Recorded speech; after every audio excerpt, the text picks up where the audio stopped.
Bore da, and welcome to the first broadcast of Talking Wales. Hopefully it'll be the first of many.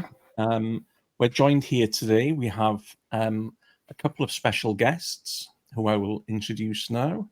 We have Beth Winter, who was the Labour MP for the Cynon Valley until 2 weeks ago, until Parliament was dissolved or disluted, or whatever the word is. And the seat of Cynon Valley is one of the casualties of the reorganisation, and that's something we're going to be discussing later on. Dafydd Trystan, who is an academic, former Chief Executive of Plaid Cymru. He's also the chair of the Active Travel Board for Wales. And for those of you who follow Dafydd on Trystan, he's also a bit of a geek when it comes to parliamentary constituencies and all things statistics. So, bore da, Beth, how are you today? Thank you. And thank you for the invitation today. And it's lovely to see Dafydd. We've been in school together, so we go back a long way. So yeah, looking forward to the discussion and to have some real political debate. So diolch. Bore da, Dafydd. Bore da, it was great to get ganged up on here with two former Ysgol Gymraeg Aberdâr pupils ganging up on you. But no, very much looking forward to the discussion and the debate. Yes, so as I mentioned, hopefully Lena Farhart, who is a town councillor, a Lib Dem town councillor in Cymru, and a data technologist, will be joining us at some point. She's currently travelling on a train.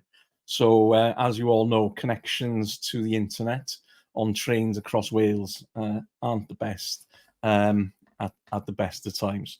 So I just thought just a quick introduction to Talking Wales.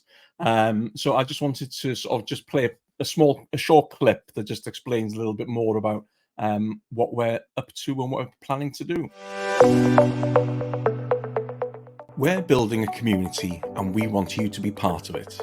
A news and information service designed to keep Welsh citizens informed, a space where issues that matter and impact our daily lives can be discussed, developing ideas and challenging those in power. Sharing news and information via digital radio, YouTube, social media and online. Using clear, understandable language.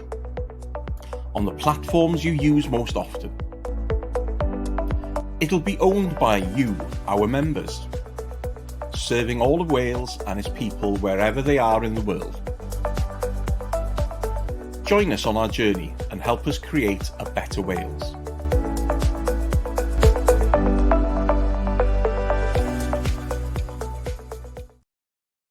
And there we have that. So so thank you, Beth and Dafydd, for joining us. There's a few things we want to discuss this morning. But the first one, the general election 2024, obviously it's here. It's been around now for 2 weeks. So I'd just like to know a little bit about your impressions so far. Beth, I think starting with you, were you surprised at the timing of the announcements? Because obviously you were there at the heart of it. When did you become aware of the proposed general election? It was a bit of a surprise, but not totally unexpected. And we became aware that something was happening on the actual day, probably late morning. I think now was as good as time as any from the Tory perspective. They'd managed to get inflation down, but interest rates remain high. So in terms of the hope of introducing a autumn statement where they could give money away, in their words, that was less and less likely. And I don't think that we can underestimate the divisions within the Tory party itself. It's always been a divided party, but I think in more recent years, that has been played out much more in the public sphere, and they really are divided.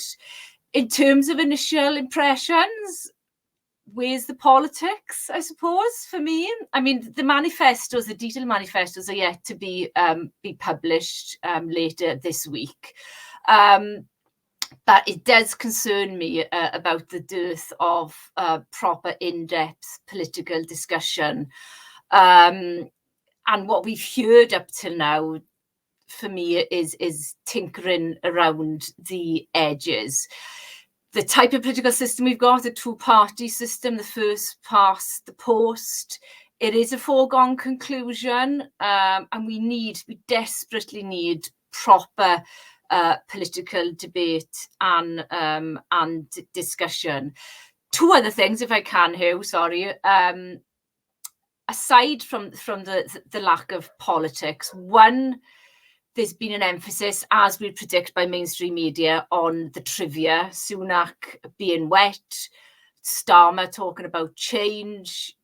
Yesterday we had the battle buses. But the other much more serious issue is within the Labour Party and the factional, divisive debate, but also the actions of the leadership imposing candidates here in Wales. We saw what's happened to Pfizer and Diane in London. It has really disappointed me what's been happening in the party over the last few days. I'll stop there, Hugh, sorry. No, it's fascinating to hear your insights. Dafydd, how have you found the campaign so far, and what are your thoughts about the timing of it? I think we could probably have a whole programme on the back of what Beth started us off with there. Let's think about timing for a moment. I always thought there was a chance Sunak could go early, because if you look at some of the financial issues that Beth has highlighted, and the one that really struck me was, with interest rates remaining high, a lot of people are going to come off their fixed rate mortgage deals over the summer months. And therefore, they're going to get clobbered with significantly increased mortgage payments. And that isn't going to predispose them, I think, to the government of the day. And these are probably people who bought homes who maybe have stretched their affordability. Maybe people who in previous years might have considered voting Conservative and are going to be really annoyed when they get these significantly increased mortgage bills. So I always thought there was a prospect that Sunak could go early. It does seem, I think Sir Humphrey, if he was here today in Yes Prime Minister, would say that was a very brave decision, Prime Minister. I mean, a Prime Minister that's 20 points behind in the polls, calling an election is either brave or very stupid, and I think we'll have to await the verdict of the electors to see which he is. But so there's a real question, I think, as to how wise it was to call the election. I think Beth's broader point is really well made. There's a bit of me that wants to take a step back and say, actually, there are a whole set of major problems facing Wales and the UK, whether it's and a lot of it comes post-COVID. We've got real economic challenges, a lot of people either unemployed or underemployed or leaving the workforce early, or in precarious employment. So people are not as secure economically as they were 10 years ago, or certainly as they were 15 years ago. People are poorer, and not only are people poorer, but the divide between the richest in our society and the poorest in our society has grown. Yeah, so we've got not only generally are people worse off, but also the people right at the top are doing better, and the people right at the bottom are doing even worse. So there's a big political question there, and I haven't heard anyone talking about that yet, anyone at all. So I think Beth's absolutely right there.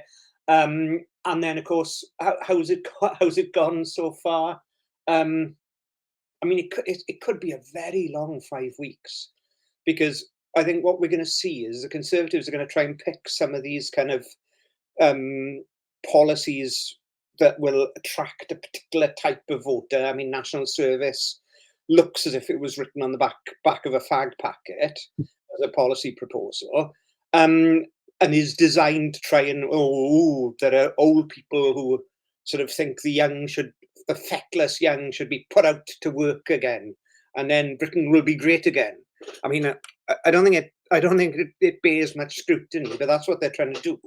And then Starmer and Labour don't want to do anything at all because they're ahead in the polls, and the lesson they take is if they stay nothing and do nothing, then it'll all be all right. I mean, I think there are some very real challenges with that strategy, and it'll either come unstuck on polling day in some places, or certainly within sort of 3 to 6 months of a Labour government being elected, they could run into some serious trouble pretty quickly. So I think there's a lot going on and a lot to consider in these first 2 days of the election campaign. Okay. Yeah, and I think that segues quite nicely into our sort of second topic, which is specifically looking at Wales. So, what will be the key issues in Wales, and how important is Wales in the overall election picture? I think Beth wants to argue with me, or carry on. No, can I just, sorry. Yeah, so I was just going to say, so Beth, I'll come to you now, Beth. I just want to come back on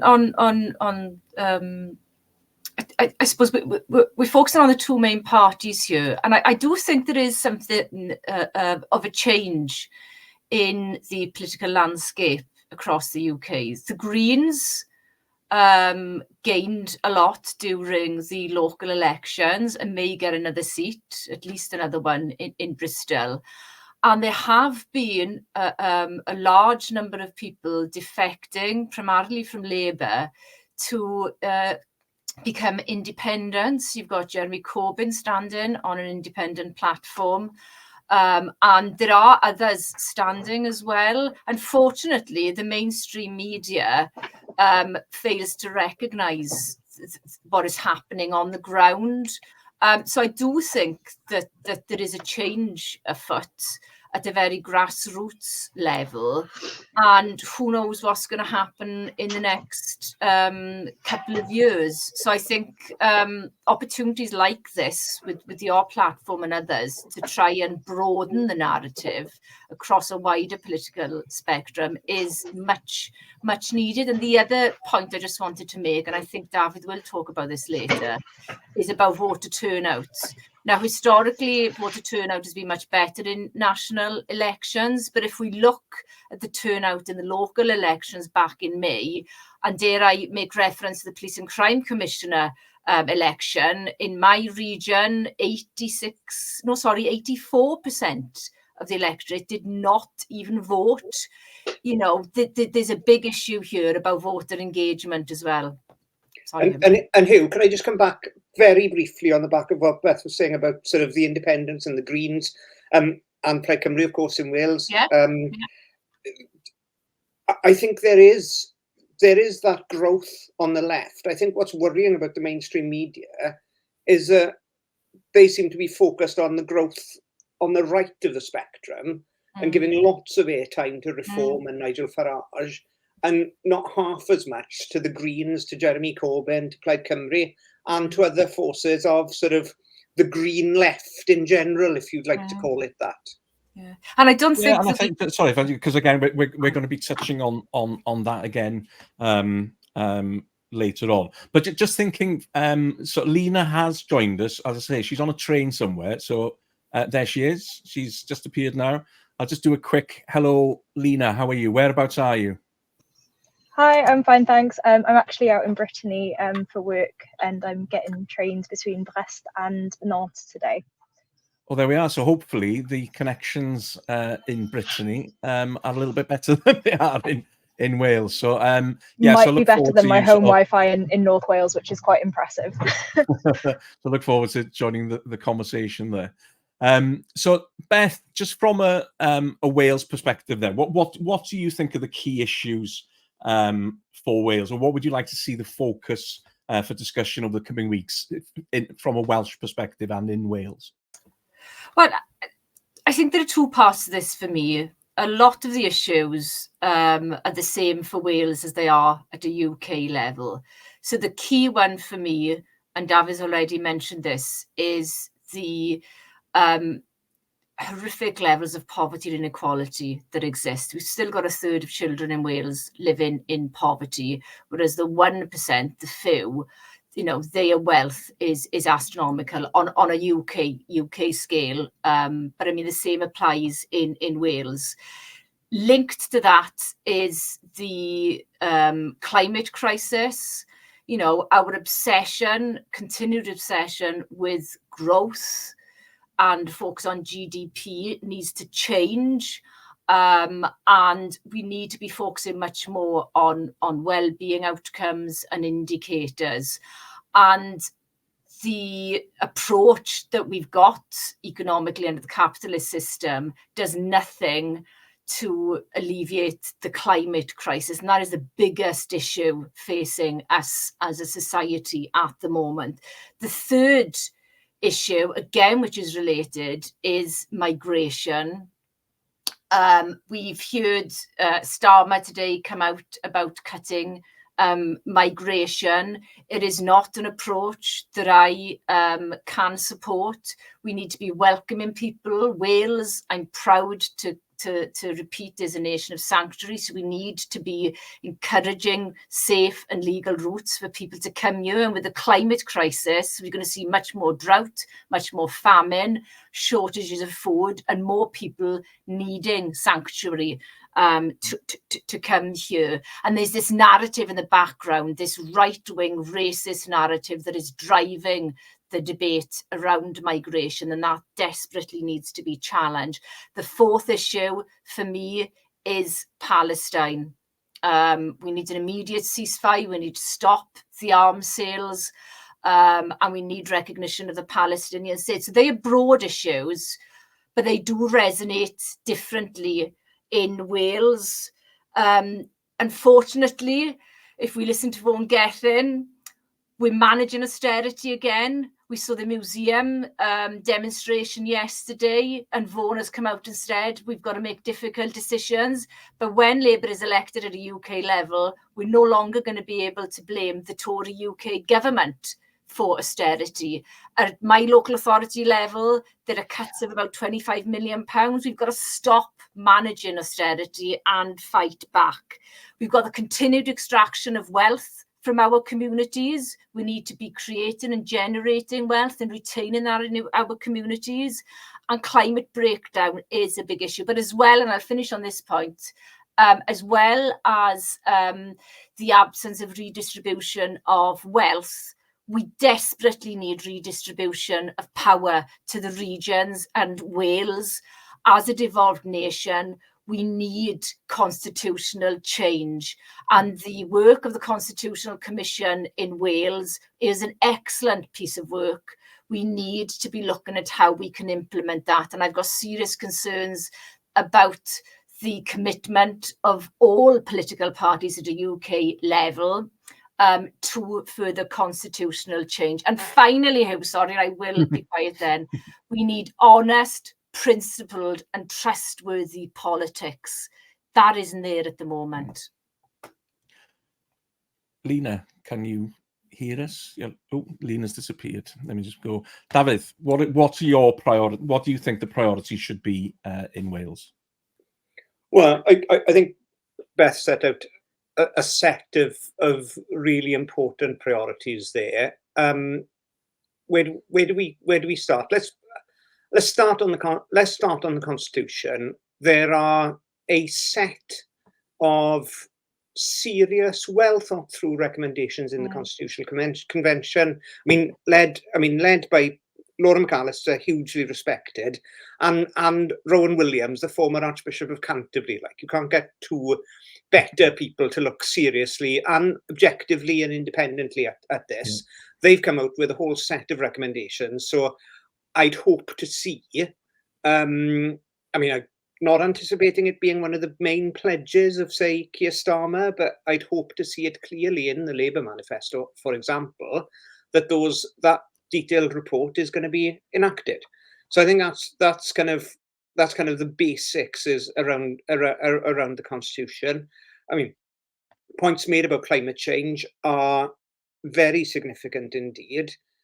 I think it is depressing that some of the some of the more challenging and important and forward-thinking work that the previous Labour government in Cardiff undertook. I mean, 20 miles an hour, looking at sort of roads and how we do traffic. I mean, that was radical stuff that seems to have been put on the back burner now. And I think that should depress us all, sadly, and doesn't reflect the scale of the climate challenge that we face. So I'd hope to see a focus on climate change, and I'd sort of hope to see a focus on the economy and poverty. I'm not holding my breath from the mainstream parties, but I think those are the issues that I'd hope to see highlighted, and I think there is an opportunity because we've got a Senedd, a devolved government. There is an opportunity in Wales for us to chart a different course. And at various points, I mean, and Beth will know this more than most, at various points, the Labour Party in Wales has chosen over the last 25 years to chart a slightly different course, and da hynny in it. But that doesn't seem to be the case as of today. So again, and I suppose this is a point for both of you. So the dynamic between having a Senedd and having a Parliament in Westminster, I find it quite interesting where in Scotland, for example, you have Labour attacking the Conservatives, 14 years of chaos, and the SNP, 17 years of chaos. Whereas, in Wales, we have had a Labour government, obviously in coalition with Plaid at the start.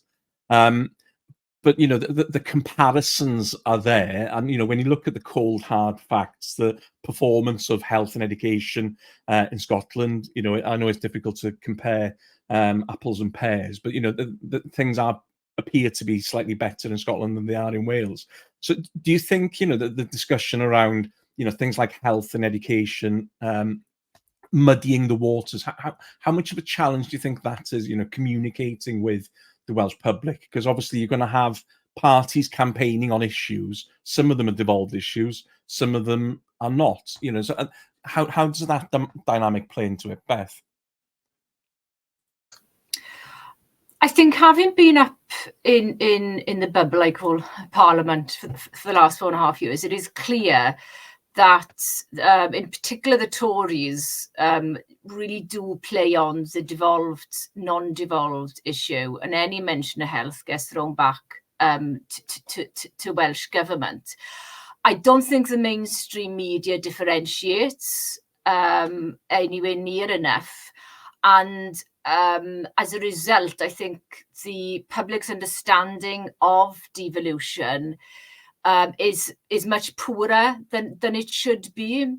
I mean, for me, because you touched on the coalition agreement as well, Hugh, we need to be building alliances within a Welsh context. We've had that between Plaid and Labour, and it is disappointing, although I do understand maybe the rationale why the coalition agreement has ended.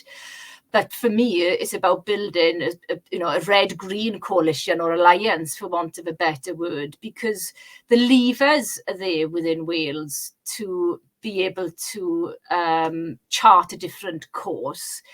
It's moving from the rhetoric and the policy to the implementation, and I don't think that we've been particularly good at that critical side of devolution. Is bringing about the change rather than just having sound bites. And I do agree with Dafydd that we are at a position in Wales that is quite concerning. Vaughan was clearly Starmer's candidate of choice, and the comments up till now regarding the 20 mile, the climate issues, the roads, but also about making difficult decisions about cuts. That is not where we need or should be in 2024. Dafydd, what's your response to that? Yeah, I think there's an awful lot of truth there in what Beth's been saying. There's one thing that strikes me about devolution, and you were saying, oh, we can't compare apples and pears. I think we probably should make more effort to compare apples and pears. And maybe this is a challenge to my colleagues in the academic world who do policy analysis and things. But we've got three different, I mean, as of today, we have three different governments running things in England, in Scotland, in Wales. And for most of the last 10, 15 years, we've had three different governments.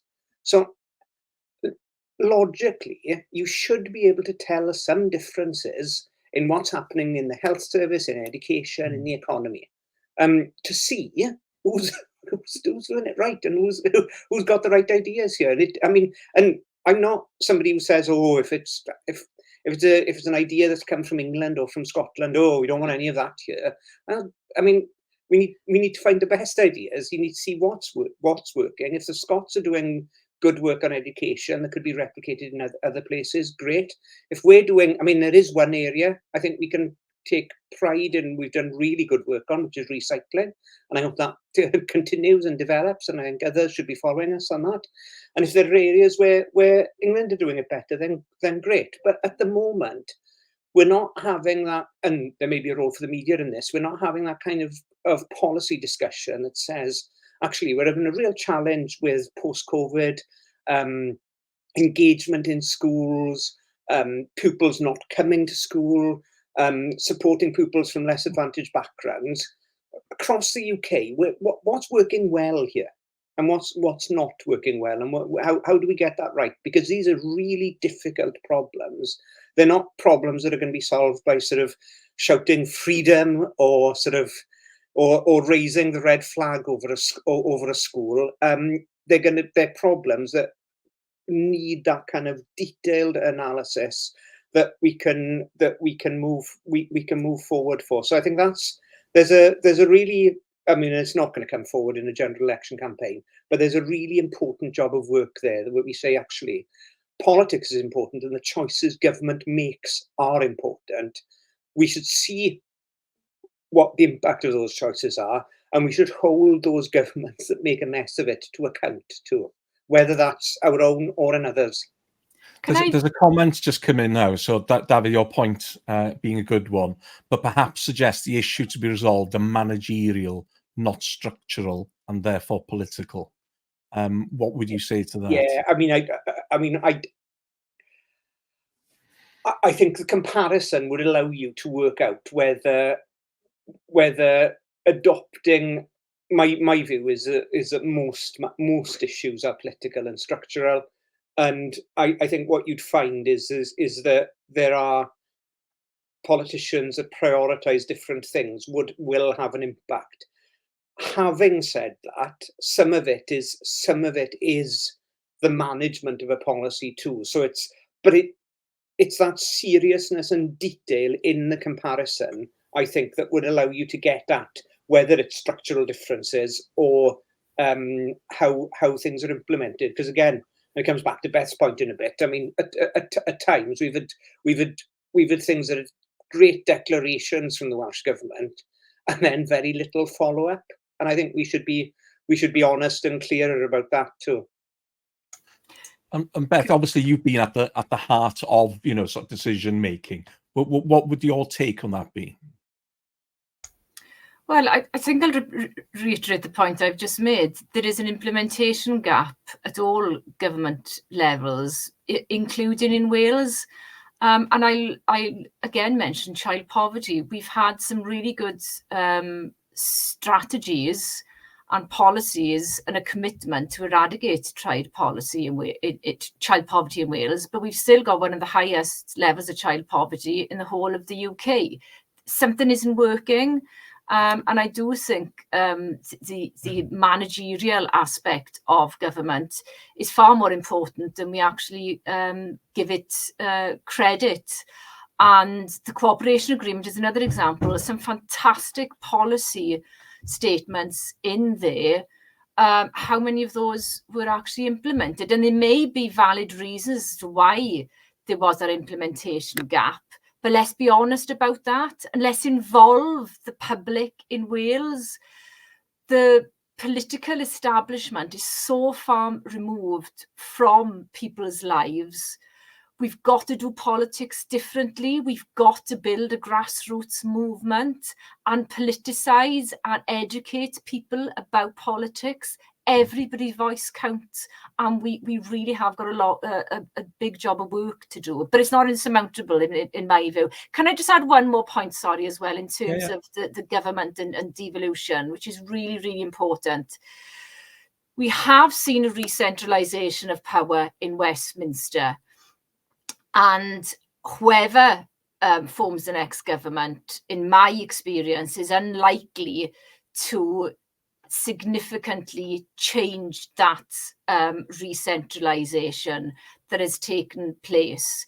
And that is very, very worrying. And we've got lots of forums, intergovernmental panels and groupings. They tend to be talking shops. So I think now more than ever, we need to use whatever platforms we've got. One, to celebrate the achievements of devolution, but also about where we go moving forward to ensure that we have proper redistribution of power and wealth to Wales. Just sharing a comment, Michael O'Brien, saying, we need devolved powers to the Senedd in relation to policing. You only have to see with all the miscarriages of justice that occurred in Wales with no accountability. So this is a classic example, of something that is discussed, sort of over and over again, devolution of justice, but there's a lack of, momentum. Dafydd, what do you think is holding back these sort of changes to devolution? Well, I mean, not to get too political about it. The Conservative and Unionist Party has never been a great fan of devolution, and Beth's party at times has got a good record, and at times has got a less good record, shall we say? So I think there's a challenge in both the main parties there. There is something, I think, that there is an issue that I think could help push things forward in terms of what's happening, but it does illustrate quite how awful things are in the criminal justice system, and that's what's going on in the Park prison at the moment. Yeah. Because it's disgraceful. The number of inmates that have passed away in recent months is unbelievable almost. It's happened, so we have to. It's true, but the circumstances by which a prison seems to have kind of gone off the rails, whatever's going on, there is a major problem there with a privatized prison. And that's sort of UK justice policy. So I don't fundamentally believe we couldn't do a better job of running our criminal justice system and our rehabilitation system better here in Wales, because we do have different priorities and we approach things differently. Our centre of political gravity is different, and that may mean supporting people so that they don't reoffend again, and so that they make a proper contribution to society, rather than locking them up for short periods of time and then doing it again and again and again. So the next topic, just moving us away from policy, and I think this is something that hasn't really been discussed sort of extensively in the Welsh media, is the changed electoral map. So obviously, there's been a change, and sort of, Beth, you're a direct casualty of what's happened with the reduction in seats. So Dafydd, this is like one of your areas of expertise. So can you just sort of explain to the layman, what has happened in Wales from the number of seats and why, and what kind of impact is that going to have on Wales and its voice in Westminster? Yeah, one of my areas of expertise here. I can send people to sleep very easily over many hours about boundary changes, but I'm not going to do that this morning, hopefully. simply put, the UK government legislated that all constituencies have to be the same size. Yeah. So that's kind of the basic, and that's once you've done that, once you've legislated that all constituencies have to be the same size, what follows is almost inevitable in terms of what happens to the boundaries. Because what the UK government said was, in the past, the Boundary Commission had some leeway to make sure that communities were kept together. And looking to my beloved Cynon Valley was a community and a seat, and though it was smaller than normal, it was held together by the Boundary Commission. Once the government legislated that seats had to be within 5% of electors to each other, then you had a significant fall in the number of seats in Wales from 40 to 32, and you've had major boundary changes right across the country. So in the northwest, the Caernarfon constituency has been broken up. Bangor has gone to Aberconwy, Caernarfon has gone into the old Dwyfor Meirionnydd seat, for example. If we go down to Dafydd, the old Dafydd, Preseli is now part of Ceredigion Preseli. There's a new sort of smaller Pembrokeshire seat, and then there's a Caerfyrddin seat, which takes in chunks of the old Carmarthen West. So you've got seats over there. And then across the valleys, where you had a number of smaller seats have been completely butchered. So you've now got Merthyr and Aberdare, which isn't Merthyr and the Cynon Valley, because the half of the Cynon Valley has gone into Pontypridd. You've got Rhondda and Ogmore together. You've got Newport West and Islwyn. So there are a number of changes. So there are challenges. And the last thing I'd say, and I mean, I don't think we'll dwell too much on it because Beth's one of our panelists, but I think it's absolutely disgraceful the way Beth's been treated. And someone who worked exceptionally hard for the people of Aberdare. And yeah.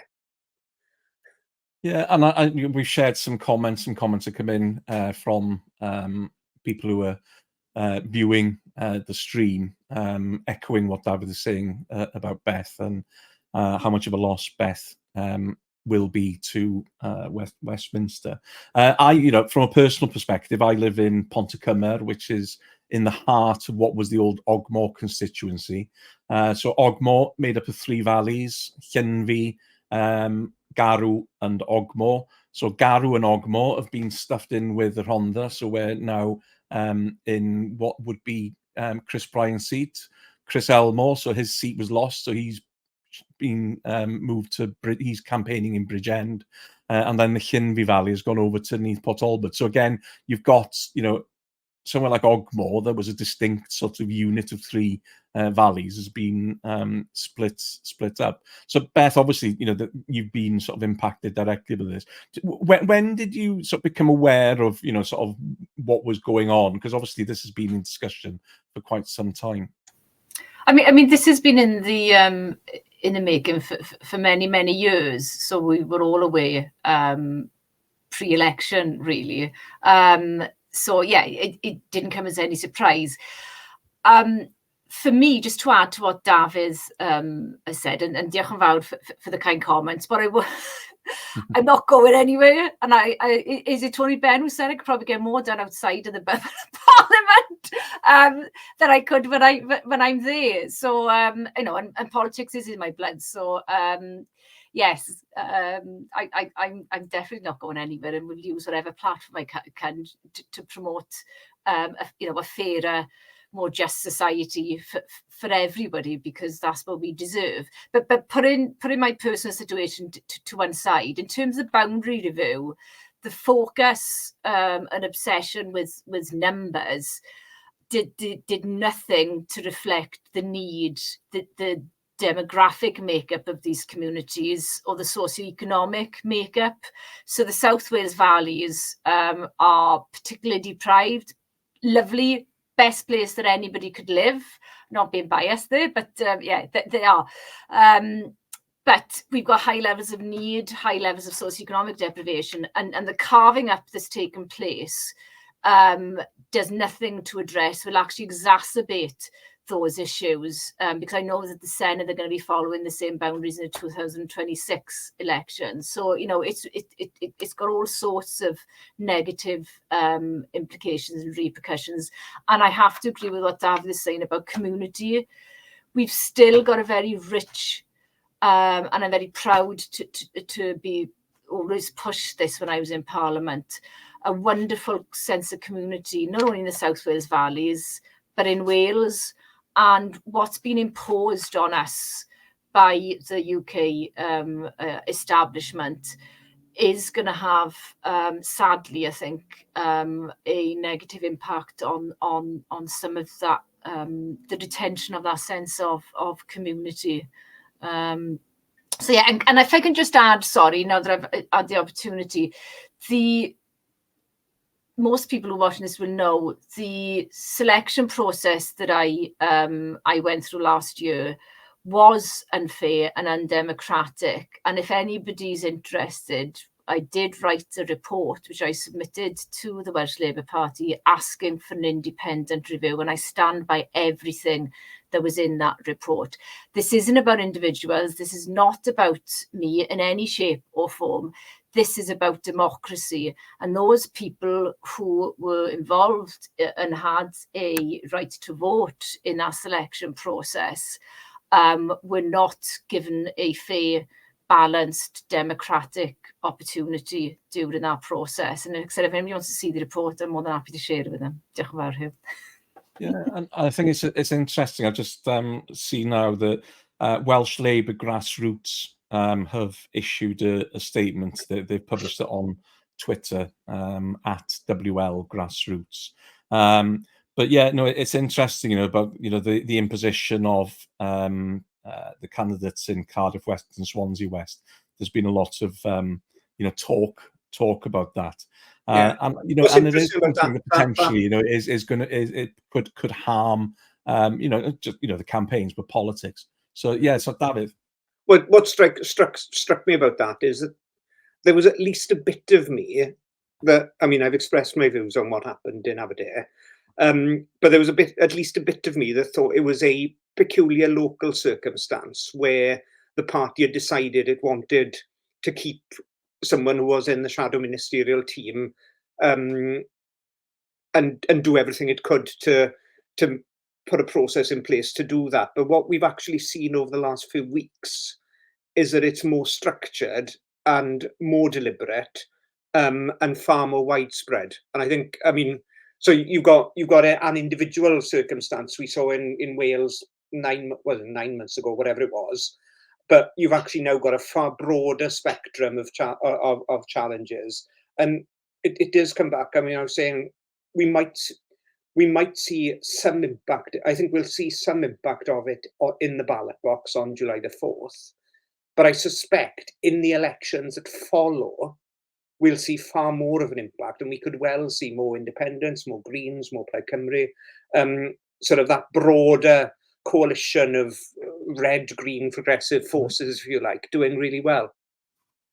And I think it's something, obviously, Talking Wales, we're going to be discussing this in more detail in the future, is the, you know, the changes in Wales with, you know, the new voting system, the closed lists. You know, I think there's a lot of confusion out there about how the new system will work, and, you know, how that is sold to the public. But yeah, no, definitely, you know, what's happening in Wales is interesting. But as I say, you know, is this stuff registering on a UK level? It is on a Welsh level. So just to move on to the final point, because we're running a little bit over time. But yeah, just thinking from, you know, from a media coverage perspective, you know, how does media coverage of the election impact Welsh voters? You know, and are we served adequately by UK media coverage? Beth, you're shaking your head.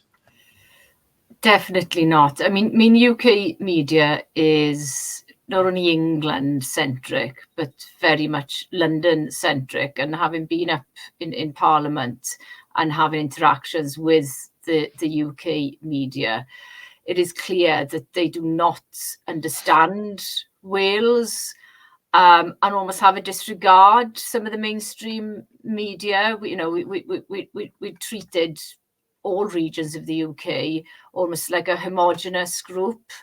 And in terms of the election, again, the overwhelming focus of the mainstream media is on the two mainstream parties, which is Labour and the Tories. And I think it is interesting, as Dafydd mentioned earlier, that we saw the EDL in London campaigning, demonstrating absolutely appalling situation. And there is more coverage of that. I do think there are serious risks, though, in the future of the development of a far-right, not only narrative, but movement. And we desperately need to counter that with progressive left forces. I mean, I don't think we can minimise the significance of the far-right. But in terms of the media, the coverage of the left movement is not there. The media is clearly not impartial in any shape or form, and actually the media drives the political agenda. We know at the moment the Starmer, and I'm sure the Tories are courting Murdoch yet again, just like Blair did back in 1997. And again, the mainstream political parties appear willing to water down policies in order to be able to gain the support. So who's controlling the political establishment? Is it political parties? Is it mainstream media? Is it big business? These sorts of things need to be discussed much more. And I have to say, having met you only recently here and done a bit of research on this platform, we need platforms like this, like Novara Media, like Double Down News, much more, and look forward to seeing where this platform goes. Yeah, and it's quite pleasing. Obviously, this is a very much a soft launch because going back to just about Talking Wales, we were hoping for a November election because that was our plans was to launch then. So this has sort of forced our hand and made us go a little bit earlier, which is no bad thing, and it's a really a good way of launching. And at this moment in time, I believe there's about 150 people watching this. So again, it's 150 people. If those 150 people tell their friends, family, colleagues about Talking Wales, there is an opportunity to grow something. And what we're trying to do with Talking Wales genuinely is to be objective, impartial. I'm a Plaid Cymru member, and we're having conversations, and we'll be having people from across the political spectrum joining us over the coming weeks. But having that cooperative, a media that is actually owned by people, and being accountable to people, I think that's important. But Dafydd, what's your view on the media as somebody who does the media rounds, as a bit of a media bon vivant and raconteur? I don't know about bon vivant, but I think the points made about media ownership and about what media chooses to cover is important. The one difficulty, and I think this is something we need to get to grips with in terms of politics, is that because people have got a broader range of sources of information now and a broader range of places they can turn to for information, making sure that the voice of Wales is heard across those platforms is almost even more challenging than when you were to have a big row with the BBC and ITV, and if you managed to persuade them, you actually would get a bit of coverage. So I think that that sort of dispersed media landscape, while it offers, as Beth outlined, some real opportunities, also provides a challenge, because in order to succeed, you need attractive content, but you also need then cold hard cash to promote those services and to get those services noted. So I think there are challenges there, which hopefully Talking Wales, amongst others, will be in the position to address. And if you visit Talking Wales, you'll see the web address at the bottom. You can donate and help us with our campaign. But we will be launching a community share issue during the year to help raise funds. So at that point, Dafydd, I know you have to go. We've run over a little bit on time, but I just want to say a massive thank you to both of you, Dafydd and Beth, for giving up some of your precious time to be with us, and hopefully you'll be back with us over the coming weeks, and hopefully Lena will be joining us. We did see a pop up occasionally, but obviously, you know, the Wi-Fi infrastructure in Brittany isn't as good as we hoped. Anyway, thank you, Dafydd, and thank you, Beth, and diolch yn fawr iawn. Hwyl fawr.